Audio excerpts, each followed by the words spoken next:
যে আমাৰ উল্লাস কাৰ্যসূচীৰ অন্তৰ্গত আপোনালোকে FLNT পৰীক্ষা দিছে আৰু পাছ কৰিছে, চাৰ্টিফিকেট লৈছে আৰু মই বহুত ভাল পাইছোঁ আৰু তাৰ কাৰণে মই আপোনালোকক শ্ৰদ্ধা জনাইছোঁ যাতে ভৱিষ্যতে আপোনালোকে এনেদৰে পঢ়ি যায় আৰু পঢ়িলেহে আপোনালোকৰ কি হ'ব, জ্ঞান বাঢ়িব, আপোনালোকৰ ভয় নাথাকিব আৰু আপোনালোকে ঠগন নাখাব।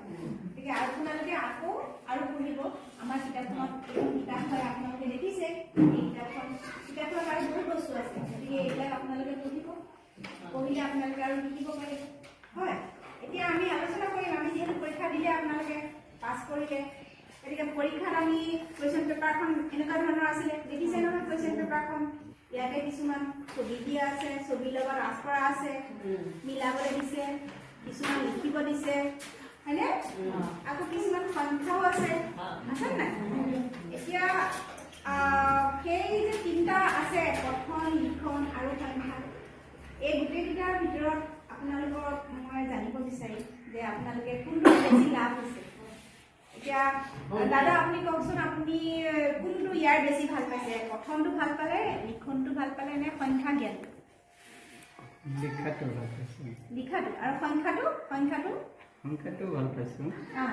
আৰু সংখ্যাটো ভাল পাই আপুনি শিকি পেলাই কি লাভ হৈছে কওকচোন আপোনাৰ? মই বজাৰ কৰিব যাওঁ, বস্তু খোজোঁ, মই মানে যিমান ঘূৰাই মই আকৌ হিচাপ কৰিব নোৱাৰোঁ।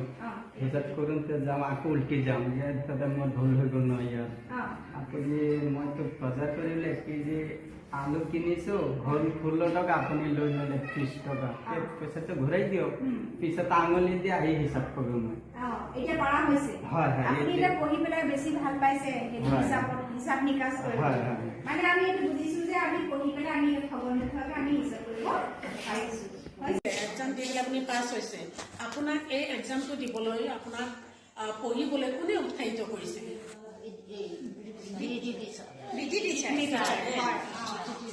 ইয়াৰ পৰা আপুনি উপকৃত হৈছে, পঢ়িব পাৰিছে? আপুনি কওকচোন আপোনাক কি অনুপ্ৰেৰণা যোগাইছে? হয়, আৰু আপোনাৰ ঘৰত গৈছে ন? ঘৰত গৈ পেলাই কৈছে পঢ়িব লাগে।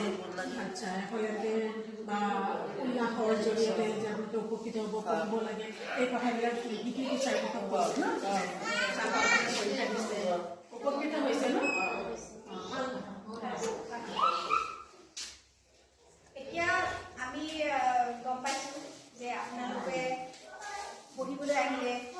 এই গোটেইখিনি অনুপ্ৰেৰণা আমাৰ পিটি টিচাৰ দুগৰাকী, আমাৰ দুগৰাকী আছে বাইদেউ, এই দুগৰাকী বাইদেউ কওকচোন, বাইদেউ দুগৰাকী।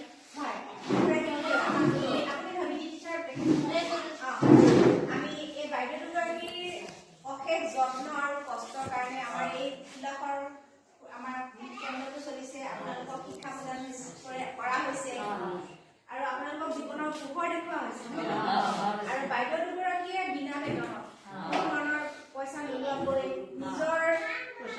নিজৰ কষ্টৰে সমাজৰ কাৰণে এটা মহৎ কাম কৰিছে, হয়নে নহয়? আৰু সেইকাৰণে আমি তেখেত দুগৰাকীকে আমি শ্ৰদ্ধা জনাইছোঁ আমাৰ ফালৰ পৰা। আৰু আমি তেওঁ দুগৰাকীক আমি সকলোৱে এটা তালি দিওঁ।